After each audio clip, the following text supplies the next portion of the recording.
Mr. President, first I want to thank you for graciously hosting me once again in the White House. And second, I want to thank you for your friendship and for your leadership. From Jerusalem to Tehran, from the Golan Heights to Gaza, you've proven time and again what I've said many times. You are the greatest friend that Israel has ever had in the White House. And Mr. President, you and I both know it's not even close.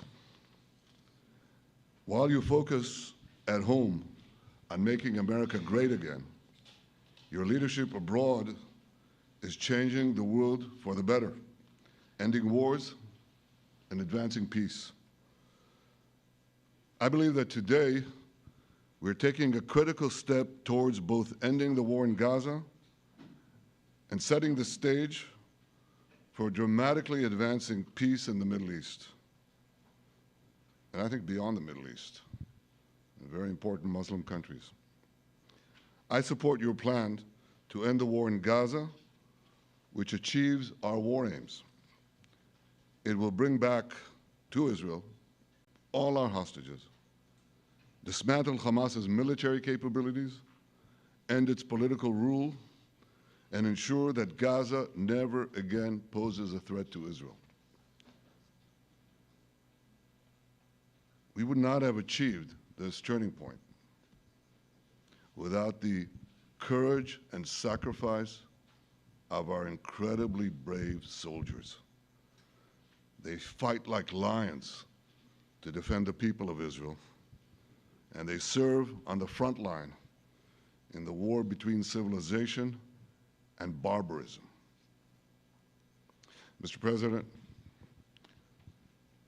when our two countries stand shoulder to shoulder, we achieve the impossible.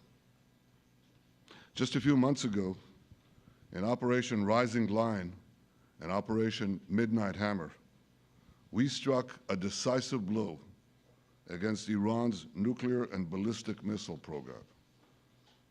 Your bold decision to send those B-2s made the region safer and the world safer.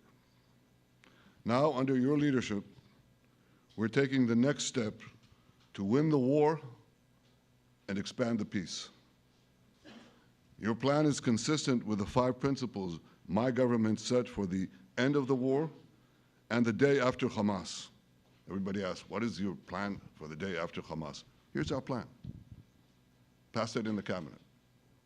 All our hostages, both those who are alive and those who died, all of them will return home immediately.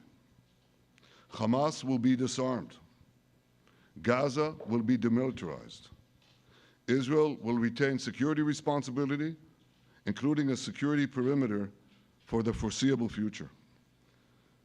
And lastly, Gaza will have a peaceful civilian administration that is run neither by Hamas nor by the Palestinian Authority. If Hamas agrees to your plan, Mr. President, the first step will be a modest withdrawal, followed by the release of all our hostages within 72 hours. The next step will be the establishment of an international body charged with fully disarming Hamas and demilitarizing Gaza. I appreciate your willingness to lead the body, Mr. President. I really appreciate it because you have a lot of things to do, and this is important.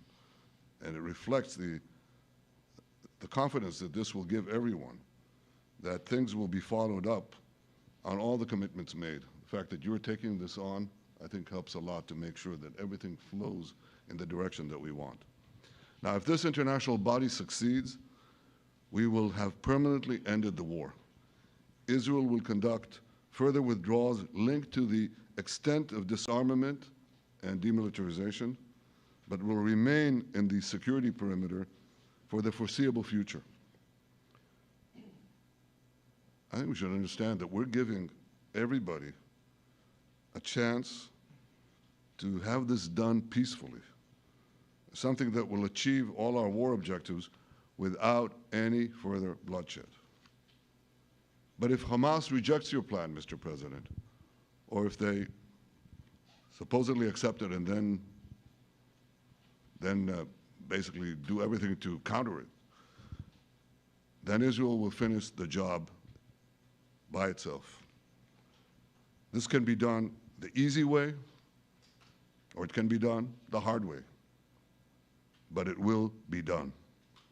We prefer the easy way, but it has to be done. All these goals must be achieved because we didn't fight this horrible fight, sacrifice the finest of our young men to have Hamas stay in Gaza and threaten us again and again and again with these horrific massacres. Mr. President, I was encouraged by your clear statement at the UN against the recognition of a Palestinian state. That would be an outcome that, after October 7th, would reward terrorism, undermine security, and endanger Israel's very existence. As for the Palestinian Authority, I appreciate your firm position that the PA could have no role whatsoever in Gaza without undergoing a radical and genuine transformation. In your 2020 peace plan, which you mentioned just now, you made clear what that transformation requires. It's not lip service. It's not checking a box. It's a fundamental, genuine, and enduring transformation.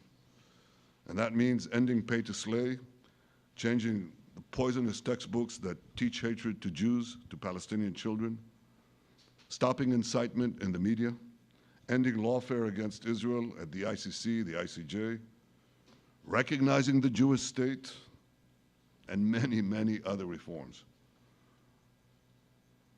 It won't come as a surprise to you that the vast majority of Israelis have no faith that the PA Leopard will change its spots.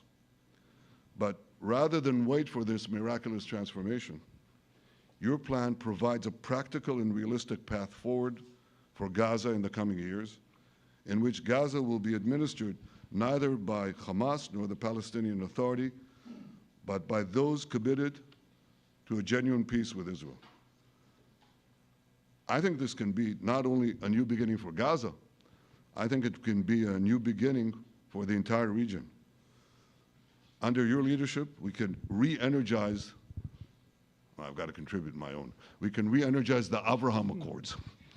That's what it's called in the original Hebrew, Abraham. Abraham is fine, Abraham, however you want to call it. Under your leadership, Mr. President, we can re-energize the Abraham Accords that we forged 5 years ago.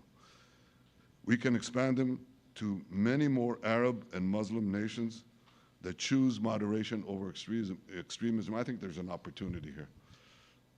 It's not going to be easy. It's tough going. But I think if we succeed, you're absolutely right.